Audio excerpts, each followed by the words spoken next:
بسم اللہ الرحمن الرحیم الحمد للہ وکفى وسلام علی عباده الذین اصطفى اما بعد فاعوذ باللہ من الشیطان الرجیم بسم اللہ الرحمن الرحیم ما كان للمشركين أن يعبدوا مساجد الله شاهدين على أنفسهم بالكفر أولئك حبطت أعمالهم وفي النار هم خالدون صدق الله العظيم قال النبي صلى الله عليه وسلم أحب البلاد إلى الله مساجدها وأبغض البلاد إلى الله أسواقها رواه مسلم أو كما قال صلی اللہ علیہ وسلم۔ میرے محترم بھائیوں اور دوستو، گزشتہ ہفتے بھی مساجد کی اہمیت اور افضلیت کے اوپر بیان کیا تھا، اور بات مکمل ہو نہیں پائی تھی، اس لیے مناسب معلوم ہوتا ہے کہ اس ہفتے بات کو مکمل کر دیا جائے۔ حالانکہ یہ موضوع بڑی تفصیل چاہتا ہے، اس لیے کہ اگر کسی کی عزت اور عظمت کو اگر ہمیں دیکھنا ہے تو ہم یہ دیکھتے ہیں کہ اس کی نسبت کس سے ہے۔ اگر کسی انسان کے عہدے کے بارے میں، کسی کی عزت کے بارے میں، کسی کے بڑے مرتبے کے بارے میں ہمیں معلوم ہو تو ہم یہ تحقیق کرتے ہیں کہ اس کی نسبت کس سے ہے۔ عہدہ دین کا بھی ہوتا ہے، عہدہ دنیا کا بھی ہوتا ہے، علم دنیا کا بھی ہوتا ہے، علم دین کا بھی ہوتا ہے۔ ہم یہ سنیں کہ فلاں آدمی پڑھا لکھا ہے تو یقیناً ہمارے ذہن میں یہ خیال آتا ہے کہ ہم تحقیق تو کریں کہ وہ پڑھا لکھا ہے تو کون سی تعلیم اس نے حاصل کی ہے، اس کی نسبت کو جاننے کی فکر ہوتی ہے، اور اس کی نسبت کے جاننے کے بعد پھر ہمارا ذہن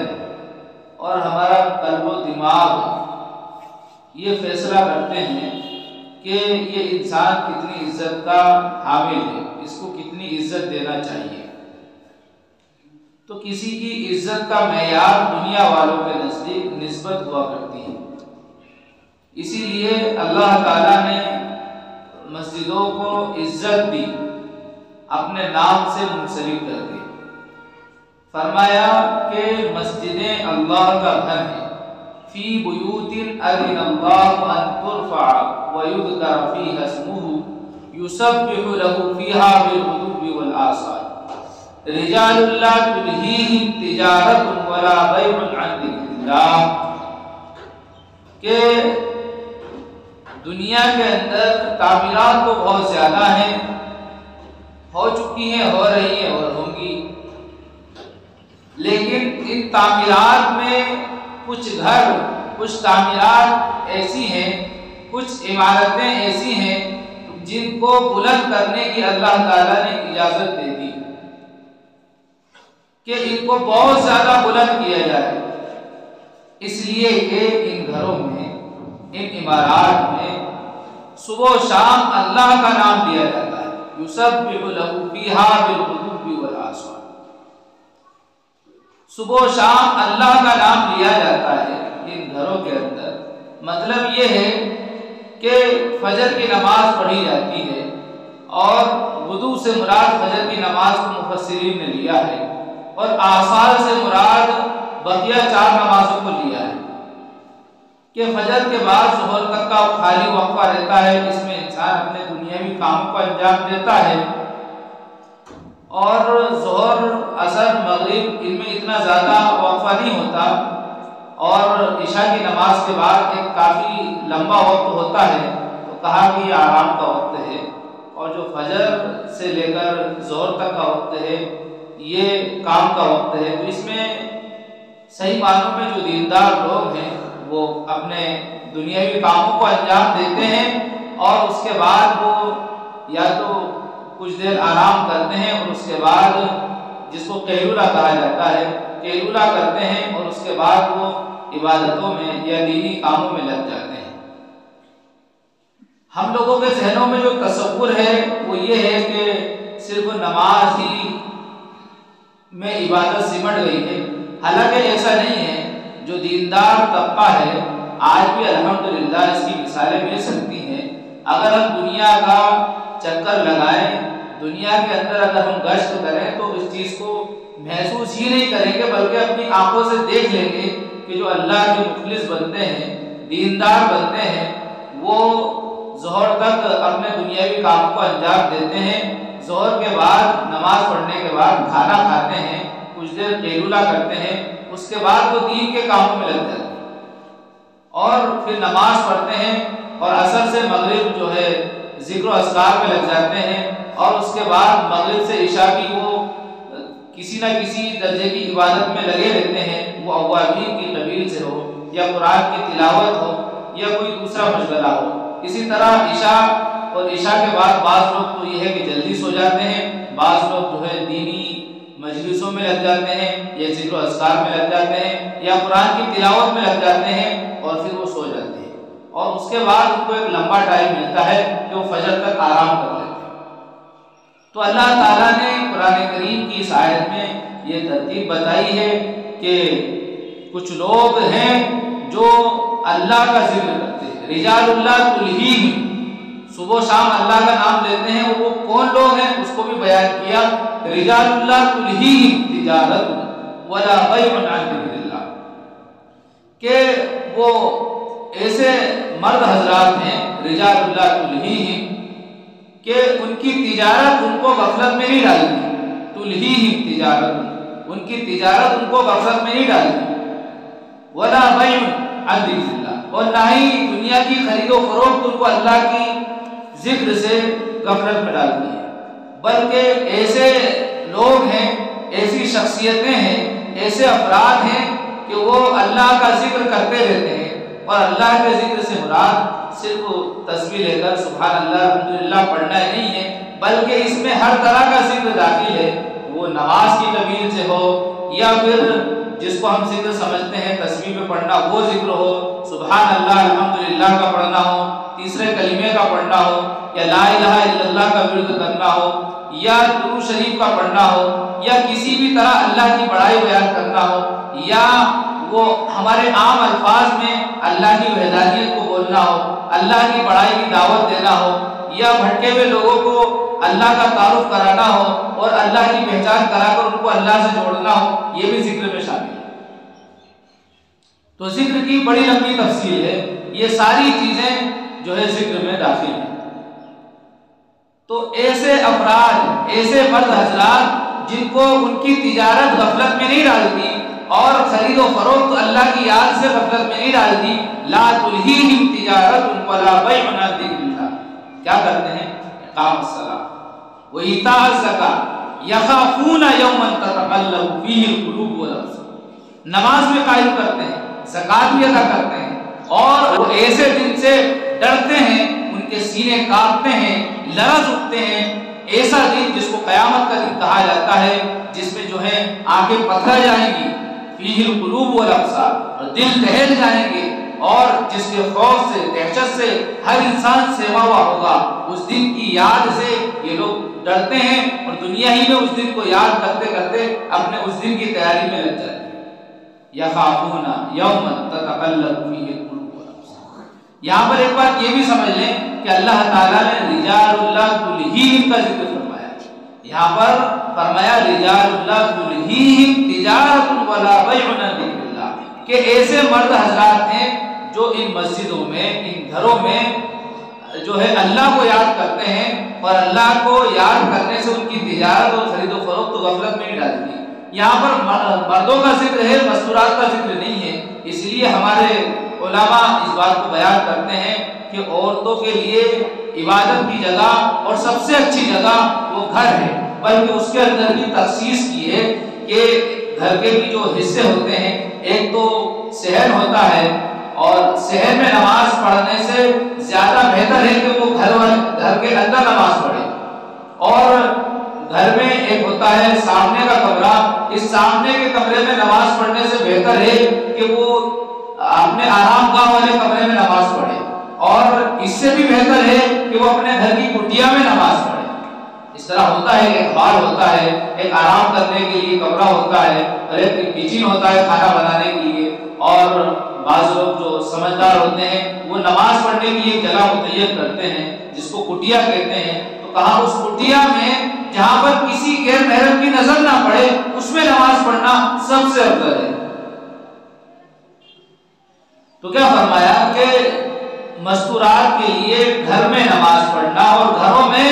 جو سب سے اندر کمرہ ہے جہاں پر کسی غیر محرم کی نظر نہیں پڑتی، جہاں پر کسی کی آمد و رفت نہیں ہے، اس کمرے میں نماز پڑھنا مستورات کے لیے سب سے افضل ہے. تو یہاں پر اگر مستورات کے لیے بھی اجازت ہوتی مسجدوں میں نماز پڑھنے کی تو پھر یہاں پر ذکر کیا جاتا، لیکن اللہ نے یہاں پر ذکر نہیں فرمایا. تو اسی سے مفسرین اور ہمارے جو فقہائے کرام ہیں لکھتے ہیں کہ عورتوں کے لیے مسجد میں نماز کی اجازت نہیں ہے. نبی کے زمانے میں اجازت تھی، وہ اسلام کا شروعاتی دور تھا، ابتدائی مرحلہ تھا، خیر القرون کا زمانہ تھا، لوگوں کی نگاہیں پاکیزہ تھی، دل پاکیزہ تھے، خیالات مقدس تھے. اور بعد کے زمانے کی جو ایجادات طرح طرح کی آئی ہیں، آپ ان کو دیکھتے ہوئے کوئی بھی عقلمند اور سلیم الفطرت انسان اس بات کو گوارا نہیں کرے گا کہ جس طرح مرد حضرات مسجدوں میں نماز پڑھتے ہیں اسی طرح مستورات کو بھی اجازت دی جائے، اس کو کوئی بھی گوارا نہیں کرے گا. اس لیے کہ عبادت تو خالص نام ہی اس چیز کا ہے کہ اپنی ساری عزتوں کو اور اپنی ساری صلاحیتوں کو اللہ کے سامنے پیشانی رگڑنے کے ساتھ اس بات کا تصور کر لینا کہ ہم بالکل حقیر ہیں اور ذلیل ہیں، یعنی اپنی انتہائی اللہ کے سامنے انتہائی درجے کی عاجزی اور تذلل اختیار کر لینا اور اللہ کو سب کچھ سمجھ لینا، سب کچھ مان لینا، اس چیز کا نام عبادت ہے. اور جب اختلاف ہوتا ہے تو پھر وہ ذہن جو اللہ کی طرف ہونا چاہیے، وہ تصور جو ایک ایمان والے کے دل میں ہونا چاہیے، وہ کیفیت ختم ہو جاتی ہے. اسی کیفیت کو اللہ تعالیٰ نے قرآن کریم میں بھی بیان فرمایا ہے، اور نبی اکرم صلی اللہ علیہ وسلم نے احادیث میں بیان بھی فرمایا ہے اور اس پر عمل کر بھی دکھلایا ہے. اور جو صحابہ کرام عمل کرتے تھے ان کی مثالیں دے کر بیان فرمایا ہے کہ خشوع اور خضوع یہ بہت ہی مؤثر ہے نماز کو قبولیت کے درجے تک پہنچانے میں. خشوع جو ہے اندر کی کیفیت ہوتی ہے اور خضوع ظاہری کیفیت ہوتی ہے. جب صحیح معنوں میں خشوع یعنی اللہ کا ڈر انسان کے دل میں ہوتا ہے تو پھر خضوع یعنی جو ظاہری جھکاؤ ہے وہ انسان کے اوپر نمایاں ہوتا ہے. اور اگر دل کے اندر ہی اللہ کا ڈر نہ ہو تو پھر ظاہر میں ہم جتنے اپنے کندھوں کو جھکا لیں یا بزرگوں کی صورت بنا لیں وہ کیفیت آ ہی نہیں سکتی جو خشوع کے بعد انسان کو نصیب ہوتی ہے. اور خشوع کے معنی ہے جس طرح اللہ سے ڈرنے کا حق ہے اس طرح سے اللہ سے ڈرنا. تو بتانا چاہ رہا تھا میں کہ جب مردوں کا اور عورتوں کا اختلاف مسجد میں ہو جائے اور جس طرح مرد نماز پڑھتے ہیں، جس طرح نبی کے زمانے میں مردوں کے ساتھ مستورات کو نماز کی اجازت تھی، اگر دے دی جائے تو پھر معاملہ عبادتوں سے ہٹ کر کسی اور چیز کی طرف منتقل ہو جائے گا. حالانکہ عبادت خالص توجہ کو چاہتی ہے، ایسی توجہ جو صرف اللہ کی طرف ہو، اللہ کے علاوہ کسی اور کی طرف نہ ہو. نبی اکرم صلی اللہ علیہ وسلم کے سامنے ایک صاحب آئے اور انہوں نے نماز پڑھی اور نماز پڑھ کر آ کر نبی کے پاس بیٹھ گئے. آپ نے فرمایا قم فصلی فإنک لم تصلی، کھڑے ہو جاؤ پھر سے نماز پڑھو اس لیے کہ تمہاری نماز نہیں ہوئی. وہ صاحب گئے اور پھر اسی طرح نماز پڑھ کے آ کر پھر بیٹھ گئے. آپ نے فرمایا کہ جاؤ کھڑے ہو اٹھو نماز پڑھو تمہاری نماز نہیں ہوئی. 3 مرتبہ آپ نے کیا. پھر ان صاحب نے کہا کہ یا رسول اللہ اس سے اچھی نماز مجھے نہیں آتی، آپ مجھے بتائیے کہ میں نماز کیسے پڑھوں. تو پھر نبی اکرم صلی اللہ علیہ وسلم نے فرمایا صلو کما رأیتمونی اصلی، نماز ایسے پڑھو جیسے کہ مجھے پڑھتے ہوئے دیکھتے ہو. ہر ایک رکن کو اطمینان کے ساتھ ادا کرنا، اس طرح نماز پڑھو. اور یہ جو رکن ہے کہ ہر رکن کو اطمینان کے ساتھ ادا کرنا، یہ علماء احناف کے نزدیک واجب ہے۔ اگر جان بوجھ کر چھوڑ رہے ہیں تو نماز ہوگی نہیں، اور اگر غلطی سے اعتدال ارکان اگر چھوٹ گیا اور اخیر میں سجدہ سہو کر لیا تو نماز ہو جائے گی۔ جان بوجھ کر چھوڑ رہے ہیں تو پھر نہیں ہوگی، غلطی سے چھوٹ گیا اخیر میں سجدہ سہو کر لیا تو نماز ہو جائے گی۔ اس لیے کہ واجب اگر چھوٹ جائے بھولے سے تو اخیر میں سجدہ سہو کرنے سے نماز ہو جائے گی۔ اس لیے کہ جو سجدہ سہو کرتے ہیں، سہو کے معنی ہوتے ہیں بھولنا، کہ نماز میں کچھ بھول ہو گئی اور وہ بھول ایسی تھی کہ ہم نے واجب کو چھوڑ دیا، تو اب اس بھول کا سجدہ جس کو سجدہ سہو کہتے ہیں کر لیں گے، نماز ہو جائے گی۔ لیکن اگر کسی واجب کو جان بوجھ کر چھوڑ دیا تو پھر نماز نہیں ہوگی۔ اس لیے کہ جو سجدہ ہم کرتے ہیں اتحیات پڑھنے کے بعد وہ سہو کا سجدہ ہے، عمد کا سجدہ نہیں ہے۔ عمدن غلطی کی ہے تو پھر نماز نہیں ہوگی۔ اور اگر فرائض میں کوئی چیز بھولے سے چھوٹے یا جان بوجھ کر چھوٹے، اگر فرائض کی کمی سے کوئی چیز چھوٹی ہے تو پھر نماز نہیں ہوگی۔ بہرحال یہ ایک مسئلہ بیچ میں نے بتا دیا آپ کو۔ تو بتانا چاہ رہا تھا کہ خشوع اور خضوع والی کیفیت جبھی ہو سکتی ہے جبکہ ہم اس منشأ نبوی کے مطابق مسجدوں کا ماحول بنا دیں جو آپ صلی اللہ علیہ وسلم کی منشا تھی۔ آپ چاہتے تھے کہ خشوع اور خضوع والی کیفیت کے ساتھ نماز پڑھی جائے، تو ان صحابی کو نبی نے تعلیم دی کہ اطمینان کے ساتھ نماز پڑھو، اس لیے کہ نماز اطمینان کو چاہتی ہے، اور جس نماز میں اطمینان نہ ہو اس میں استحضار والی کیفیت نہیں آ سکتی، اور جب استحضار والی کیفیت نہیں آئے گی تو پھر خشوع والی کیفیت نہیں ہوگی، اور جب خشوع نہیں آئے گا تو پھر خضوع کی کیفیت تو آ ہی نہیں سکتی۔ آج معاملہ بالکل الٹا ہو گیا ہے کہ دل میں تو خشوع ہے ہی نہیں اور استحضار ہے ہی نہیں، صرف ظاہری جھکاؤ ہم نے اپنا رکھا ہے اور اسی میں ہم لوگ کی زندگی سمٹ گئی ہے۔ اس لیے عبادتوں کے نتیجے میں جو کیفیت، عبادتوں کے نتیجے میں جو فوائد نصیب ہوتے ہیں وہ ہمیں نہیں ہو رہے ہیں۔ اگر صحیح معنوں میں خشوع والی کیفیت نصیب ہو جائے جس کے نتیجے میں خضوع ملتا ہے تو پھر عبادتوں میں مزہ آتا ہے۔ اللہ کے نبی صلی اللہ علیہ وسلم فرماتے ہیں کہ جب انسان اپنی نگاہوں کو گناہوں سے بچا لیتا ہے اور اس کے بعد وہ عبادت کرتا ہے تو اپنی عبادتوں میں ایمان کی حلاوت کو محسوس کرتا ہے۔ تو ظاہر سی بات ہے گناہ سے انسان بچا ہے اللہ کے ڈر کی وجہ سے، اور اس اللہ کے ڈر نے اس کو اس کی عبادت میں مزہ یعنی ایمان کی مٹھاس کو محسوس کروا دیا۔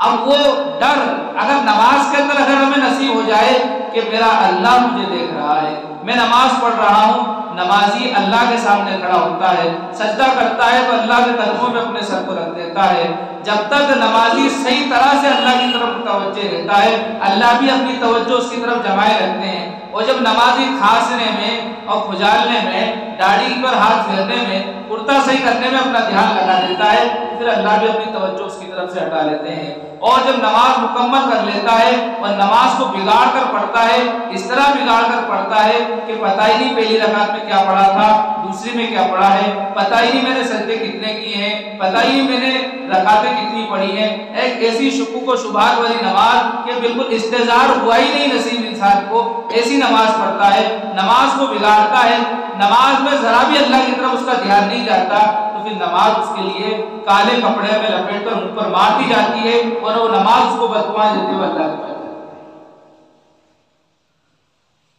تو اللہ کے نبی صلی اللہ علیہ وسلم کی منشا کو صحابہ کرام سے زیادہ کوئی سمجھ نہیں سکتا۔ صحابہ کرام نے جو اس نبی سے سمجھا ہے وہی ہمارے لیے معیار ہے، ہم اپنی طرف سے کچھ نہیں سمجھ سکتے، جو صحابہ سمجھ گئے وہی ہمارے لیے معیار ہے، وہی ہمارے لیے عمل کرنا ہے، اسی پر ہمارے لیے عمل کرنا ہے۔ تو صحابہ کرام نے اور حضرت عمر فاروق رضی اللہ تعالیٰ عنہ کے زمانے میں جو عورتوں کا مسجدوں میں آنے کا نظام تھا اس پر روک لگا دی گئی، اور خود حضرت عائشہ رضی اللہ تعالیٰ عنہ اس بات کو بیان فرماتی ہیں کہ اگر نبی اس دور کی عورتوں کی حالت کو اگر دیکھ لیتے تو قطعاً ان کو مسجد میں آنے کی اجازت نہیں دیتے۔ تو اما عائشہ رضی اللہ تعالیٰ عنہ جنہوں نے نبی کی زندگی کو بہت قریب سے دیکھا، اتنی قریب سے کہ جتنا کسی اور نے نہیں دیکھا، وہ اس بات کو بیان فرما رہی ہیں، اور اس سے اندازہ لگتا ہے کہ وہ زمانہ جو خیر القرون کا زمانہ تھا، اس زمانے میں یہ حالت ہو گئی تھی، تو پھر اب کا زمانہ جہاں ہر گھر میں نہیں، ہر ہاتھ میں موبائل ہے، ہر ہاتھ میں بے حیائی اور عریانیت کا جو ایک آلہ ہے، جہاں پر اپنے ایمان کو بچانا ایسا ہی ہے جیسا کہ کھلے ہوئے میدان میں جہاں پر چاروں طرف سے ہوائیں چل رہی ہیں، ایک چراغ کی شمع کو، اس کی لو کو بجھنے سے بچانا جتنا مشکل ہے، بلکہ نبی صلی اللہ علیہ وسلم کی ایک حدیث میں جو آپ نے مثال بیان کی ہے کہ قیامت سے پہلے ایک زمانہ ایسا آ جائے گا کہ جس طرح آگ کے انگارے کو اپنی ہتھیلی پر لے کر چلنا جتنا مشکل ہے، اتنا ہی مشکل اپنے ایمان کو بچانا ہو جائے گا۔ تو ایسے حالات میں اگر مستورات کو مسجدوں میں مردوں کے ساتھ نماز پڑھنے کی اجازت دے دی جائے تو پھر معاملہ بالکل بگڑ جائے گا، نظام بالکل درہم برہم ہو جائے گا۔ تو مفسرین یہاں سے بیان کرتے ہیں رجال لا تلہیہم تجارت ولا بیع عن ذکر اللہ، کہ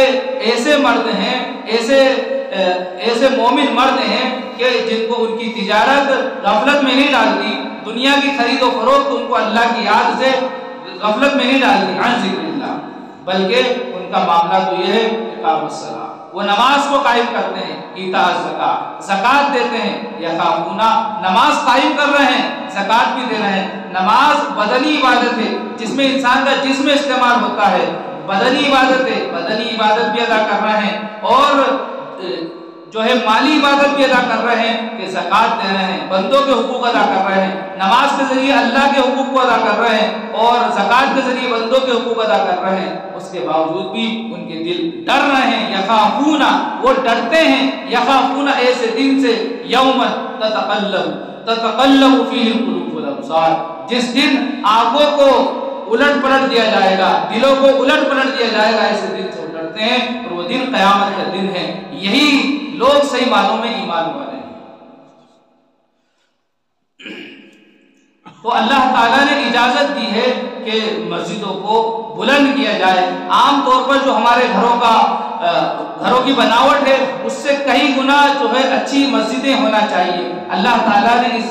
آیت کریمہ میں اس بات کی اجازت دی ہے کہ دنیا میں گھر تو بہت زیادہ ہیں، عمارتیں اور تعمیرات تو بہت زیادہ ہیں، لیکن اللہ کے گھروں کو نمایاں ہونا چاہیے، اللہ کے گھروں کو اعلیٰ اور عرفہ ہونا چاہیے، مقدس اور مطہر تو اللہ نے ان کو بنایا ہی ہے، بس ظاہری ٹیپ ٹاپ بھی ہمیں جو ہے اس کا خیال رکھنا چاہیے۔ پہلے کے زمانے میں مسجدیں بہت سادہ بنائی جاتی تھی اور بہت زیادہ ٹیپ ٹاپ اور رنگ روغن کا جو ہے انتظام نہیں تھا،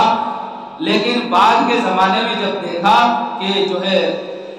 گھر مکان عالیشان بنائے جا رہے ہیں تو حضرت عثمان غنی رضی اللہ تعالیٰ عنہ نے مسجد نبوی کی توسیع کروائی۔ لوگوں نے اس دور میں بھی یہ سوال کیا تھا کہ آپ وہ کام کر رہے ہیں جو نہ نبی نے کیا نہ ان کے دونوں ساتھی عمر اور ابو بکر رضی اللہ تعالیٰ عنہما نے کیا، پھر آپ ایسا کام کیوں کر رہے ہیں؟ تو پھر آپ نے دلیل دی تھی کہ نبی کے زمانے میں گھر چھپروں کے جھوپڑیوں کی شکل میں ہوا کرتے تھے، اور آج جو ہے گھروں کی شکل ہے بڑی عالیشان عمارتیں بن رہی ہیں، پکے گھر بنائے جا رہے ہیں۔ اس لیے اللہ کا گھر ان سارے گھروں سے اچھا ہونا چاہیے۔ اگر ایسا نہیں ہوا تو پھر کیا ہوگا؟ یہ بگاڑ ہوگا جو میں آپ کے سامنے ابھی ذکر کر رہا ہوں کہ لوگوں کا دل مسجدوں میں نہیں لگے گا بلکہ اپنے گھروں میں لگے گا، اس لیے کہ مسجد کا تو فرش بھی خراب ہے، مسجد میں تو جو ہے بہت زیادہ خوبصورتی بھی نہیں ہے، اور گھر کے اندر ٹائلز ماربل کوٹا لگا ہوا ہے، بہترین اے سی لگی ہوئی ہے، اچھے پنکھے لگے ہوئے ہیں، کولر چل رہے ہیں، وہاں پر اچھا لگ رہا ہے، تو پھر انسان مسجد سے کترائے گا اور گھروں میں جو ہے بیٹھا رہے گا۔ اور اگر مسجدوں کو اچھا بنایا جائے گا تو پھر لوگوں کا دل مسجدوں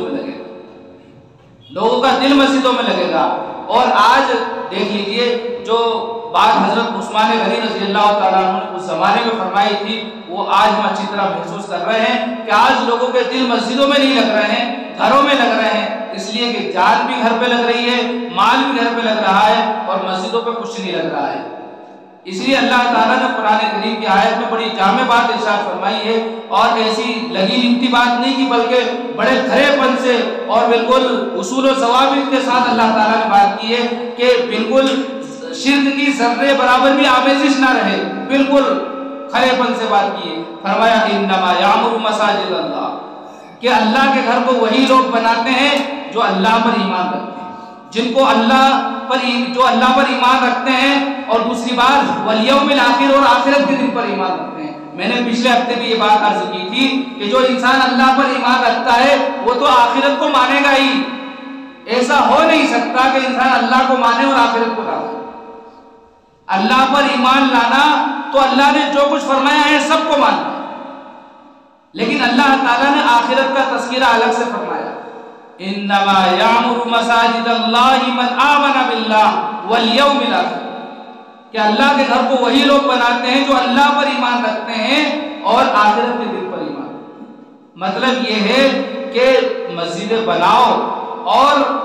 بڑی عالیشان بناؤ، لیکن دنیا میں اس کا بدلہ مل جائے اس بات کی امید مت رکھنا. دنیا میں بدلہ مل جائے اس بات کی امید مت رکھنا کہ اللہ کے گھر میں تم 1 روپیہ دے رہے ہو یا 1 لاکھ روپے دے رہے ہو، دنیا میں لینے کی بالکل امید مت رکھنا. دنیا میں تمہیں کچھ نہیں ملے گا اس چیز کے بدلے جو تم اللہ کے گھر میں دے رہے ہو. اس لیے کہ اللہ تعالیٰ نے آخرت کا تذکرہ فرما دیا اور نبی نے فرمایا من بنا مسجدن للہ، کہ جو اللہ کے گھر کو اللہ کے لیے بنائے، جو مسجد کو اللہ کے لیے بنائے. یہاں نبی حدیث میں تشریح کر رہے ہیں اور وہاں اللہ تعالیٰ فرما رہے ہیں کہ جو اللہ پر اور آخرت کے دن پر ایمان رکھتا ہے وہی مسجد بناتا ہے. دنیا میں جو دے رہے ہو اس کے لینے کی امید مت رکھنا، ملے گا اللہ کی طرف سے، وہ انسان کے اخلاص اور پڑھن اور کیفیت پر ملے گا، وہ ایک الگ بات ہے. لیکن یہاں جو بیان فرما دیا نبی نے احادیث میں اور اللہ نے قرآن میں کہ دنیا میں لینے کی امید مت رکھنا، اس لیے کہ اللہ تعالیٰ چاہتا ہے کہ میرے گھر میں خالص میرے لیے لگایا جائے. من بنا مسجدن للہ بنى اللہ لہ بیتا مثلہ فی الجنہ، پھر اللہ تعالیٰ اس انسان کی کیفیت کے مطابق، اس کے اخلاص اور اس کی کڑن کے مطابق جنت میں عالیشان محل بنا کر دیں گے. تو دنیا میں لینے کی امید مت رکھنا. اگر دنیا کے حالات اور دنیا کے ضابطے دیکھے جائیں تو جہاں اپنا مقصد ہوتا ہے انسان لگی لپ کی بات کرتا ہے، لیکن یہاں پر ایسا کچھ نہیں ہے. صدقہ انسان کرتا ہے، میں نے کتنی ساری مثالیں دی تھی کہ صدقہ انسان کرتا ہے تو اللہ تعالیٰ اس کا بدلہ دنیا میں دے دیتے ہیں. مصیبتوں کو ٹال دیتا ہے صدقے کے ذریعے جو ہے بیماروں کو شفا مل جاتی ہے، صدقے کے ذریعے جو ہے مال حفاظت میں آ جاتا ہے. صدقہ جو ہے جہنم کی آگ سے بھی نجات کا ذریعہ ہے، بچاؤ کا ذریعہ ہے. صدقہ بہت افضل چیز ہے، صدقے سے بڑے بڑے کام انسان کر سکتا ہے، دنیاوی فائدے صدقے کے. لیکن اللہ کے گھر میں جو دے رہے ہیں یہ خالص چیز ہے، خالص مال اللہ کے گھر میں لگتا ہے. اس لیے فرمایا کہ اس میں دنیا میں لینے کی توقع مت کرو.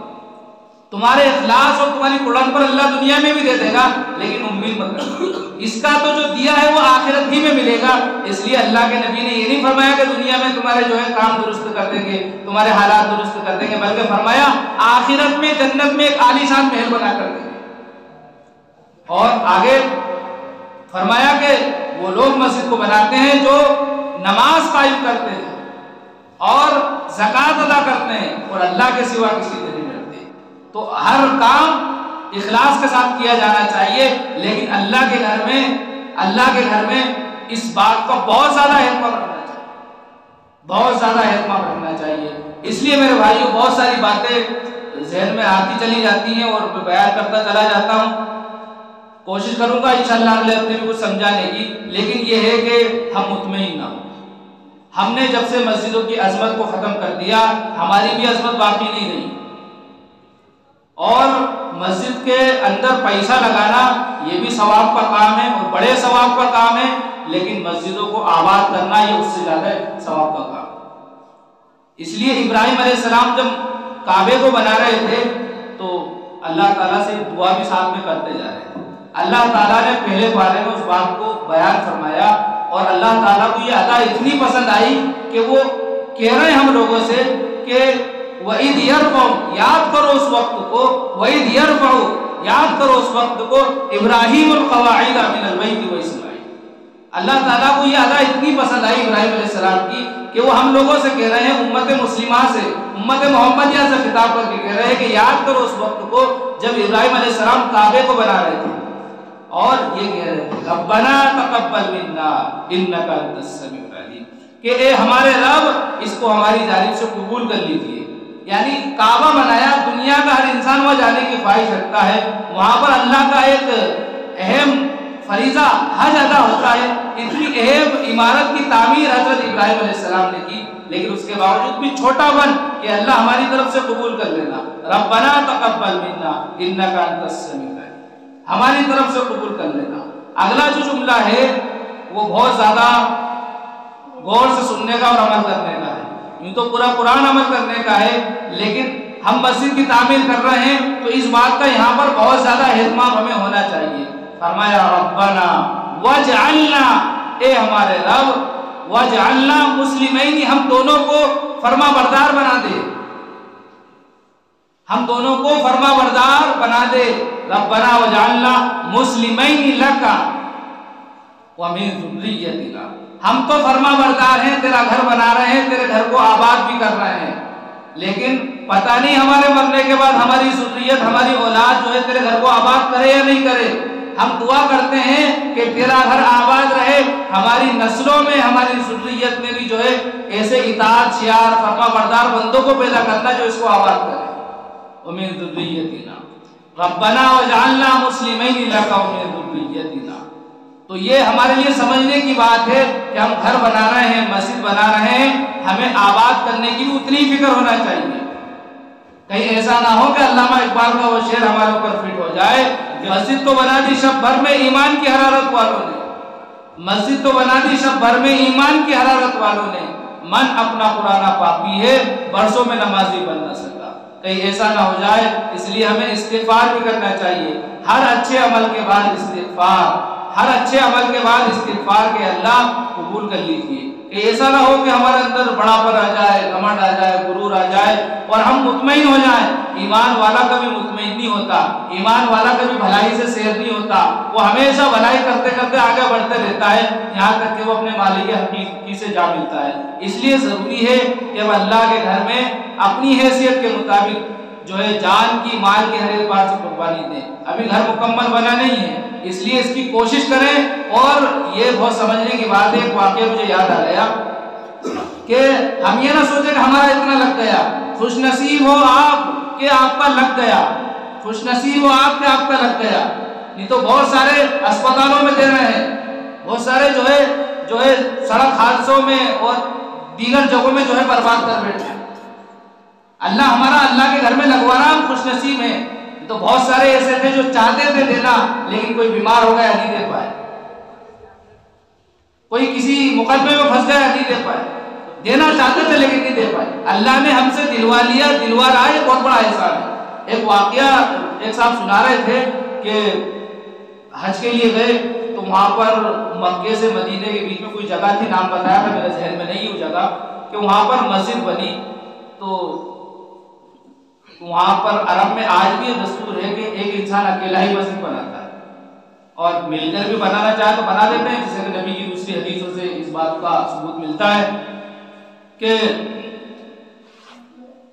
ایک صاحب نے اعلان کر دیا کہ یہاں مسجد میں ہی بنواؤں گا اور پورا خرچہ میرا ہوگا۔